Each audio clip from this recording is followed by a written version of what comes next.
And it's time for another quick take with the Real Estate Law Podcast. Jason Muth here with straightforward short-term rentals and pride away stays.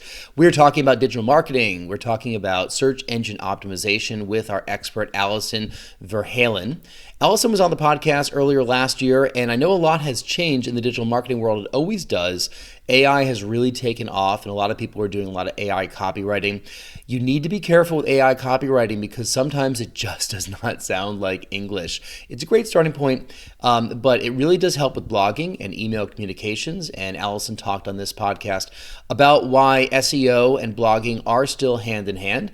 There's a lot of video and audio content on the internet these days, but it's still not quite indexed on Google search the way that written content is. So, things will evolve. And, this actually might not be relevant in a couple of years because there's, all new ways that people are searching. But I remember back in the day when mobile traffic was nothing. And now if your site's not optimized for mobile, because you're probably getting 60% of your traffic by mobile, if not more, well, you're in big trouble. So listen to this if you need some tips for digital marketing and copywriting and blogging and search engine optimization for your landing page or your website. And it's applicable to any industry, but we're talking about real estate specifically. It's a very competitive industry, and Alison offers some great tips that will help you get your website and your blog in tip-top shape to be found on Google search. So listen up. So a lot's been said about video marketing these days, but I know that the backbone of SEO from years past, decades past, has been blogs and writing content, because you mentioned the word crawl. You imagine all these robots out there crawling. They used to call them spiders, right? Like they're crawling the internet, looking at the keywords and looking at the back end of your websites. It just all kind of feels a little sci-fi, but I get what they're doing. They're trying to index the internet and see what's changed, what's new, what's popular. But I mentioned video because everyone's doing video these days, like on TikTok and Instagram and elsewhere. Video is a component of SEO, but since you're a writer, and SEO has a writing backbone, as I mentioned, talk a little bit about those two things together. Like, why is it a good idea not to completely abandon writing, if you're like a huge influencer or doing a lot of great videos on Instagram and TikTok? Yeah, well, Google has not yet figured out how to read audio or visual content. It's working on it. It'll get there. But for the moment, again, if you're showing up in those searches, if that's your goal, you need the text so Google can figure out what you're all about. That can absolutely go hand in hand with videos. You've got those descriptions up there. You and I were talking before we started recording about recording and transcribing the audio from things like podcasts and videos and putting that up as a blog post. And I always recommend doing that, A, for SEO purposes, but B, also so that you are getting your content in all of the places. You've got your video up, you've got your text up, people who want to read it can read it, people who just want to watch the video or listen to the podcast can do that. It's a great way to get the most out of your content so you're in all the places without having to reinvent the wheel and create 5 million different pieces of content that are totally unique from each other. As far as video marketing, take advantage of the description because Google is going to crawl that headline, that description, looking for those keywords. So don't slack in that area. And if you are creating videos on YouTube, which you should be, don't forget that Google owns YouTube. So a lot of those how-to videos, there's a reason they show up in Google searches because Google owns YouTube. And if you've got that video optimized, then you're going to show up in those, your video is going to show up in those searches. Yeah. We started this podcast as an audio only podcast a couple of years ago. We've mentioned this in numerous previous episodes and decided to go video when we relaunched it last year for that purpose. We wanted to have a presence on YouTube. We knew that YouTube was owned by Google and wanted to make sure that our videos were appearing when people were searching. So we've been, judiciously building our YouTube channel as well with descriptions and using keywords and, just trying to do the best that we can with how we're describing each of the videos that we're posting. It seems to be working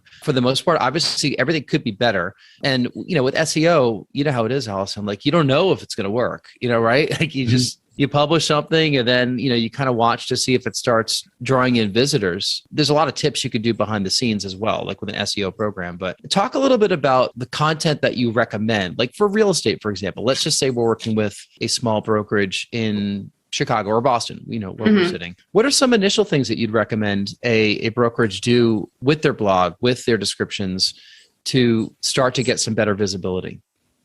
Yeah, well, first and foremost, I do always recommend blogging. I know people don't always like to hear that because maintaining a blog is a lot of work. And I'm not going to deny that it is a lot of work. There's no two ways around that. It is so important for showing up in online searches because, again, Google looks at recent content. The newer it is, the more valuable it is perceived as being. So write regularly, publish regularly on your blog, have a plan for your blog. A lot of people know they need to be blogging and they put up blog posts and they don't get results from it because they don't have a call to action or they didn't think about where it was in their overall buyer journey. So take all that into consideration before you start writing. Do you have strong landing pages? Do you know what action you want them to take once they're done reading the blog post? Does that call to action make sense for the topic you just covered in this blog post? Does it make sense for where they are in the buyer journey? Are they looking for a house right now, or are they just kind of exploring the possibilities and window shopping, so to speak? So take all of that into consideration before you even start writing, so that when you do write it and publish it, you've got your strategy laid out and activated so that you are actually getting results from your blog. I think that's the biggest one that I recommend people take into consideration before they even start writing. So what are some good calls to action for professional services industries? I mean, learn more, sign up for our list. What are some good calls to action that you can pair with good content? Definitely build that email list. You want to be able to reach out to people and contact them. And you want to be able to continue to get in front of them, right? Because if they read a blog post and love it, but they're not ready to buy yet, but that's your call to action is to buy, they're going to click away and you're going to lose them forever. Whereas if you ask them to subscribe to your newsletter, and they're ready, they liked what they saw and they want to get more from you, that is an invitation into their inbox, which is like our last private place that we have online these days, right? Is that inbox. So that is a super important invitation. Do not let that go to waste, which is another thing. Then you have to actually email them, which I know is more work on top of all the blogging you have to do. But again, it's all about staying top of mind so that when they are ready to buy, they think of you because they've been seeing all of this great content that you've been providing them with. So yeah, I usually go straight for subscribe to the newsletter and or follow us on social media so you can stay in touch with them.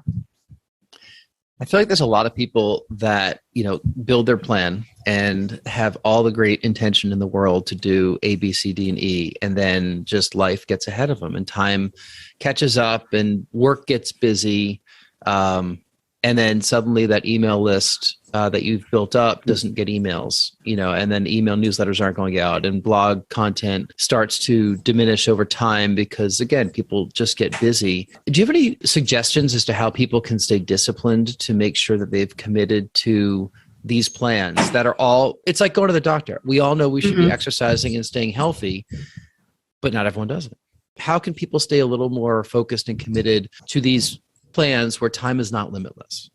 Yeah, definitely have a schedule. Publish every week is really best. So have, a day of the week, have a time where you are going to publish that new blog post, come hell or high water, right? And stick to that schedule. Treat it like anything else you do for work, because a lot of the problems that people run into when they own their own business is they spend a lot of time marketing and then they get busy and they don't market anymore. And then the work dries up because they weren't marketing their business. Whereas if you can find that balance where you are continually marketing while serving your clients, that's where you get that steady stream of income coming in. So definitely treat it like any client work, anything that is revenue producing for your business, because if it's working and you're following your plan, it should absolutely be revenue producing. That said, I know we all have times where we get super busy. And I've had times like that where I just don't have time to write a blog post this week. So I will dig into my archives. You can always take a blog post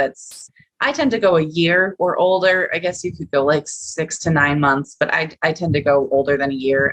Pull out a blog post that has still been getting traction, still has some traffic. You can always take that blog post down and republish it and give it that new publication date, just so you still have that fresh content going up on your website. Google will treat it just like a new piece of content. So that's absolutely something that I use to get the most out of my blog and make sure I'm constantly creating new content. And like I said before, if you're creating video or audio content, repurpose it, turn that into a blog post so that you've always got something. Then you're, again, not creating 5 million different pieces of content when you can just repurpose one piece. And there is another Real Estate Law Podcast quick take. For the full episode, please go to YouTube or iTunes or Spotify or wherever you listened to or heard that quick take.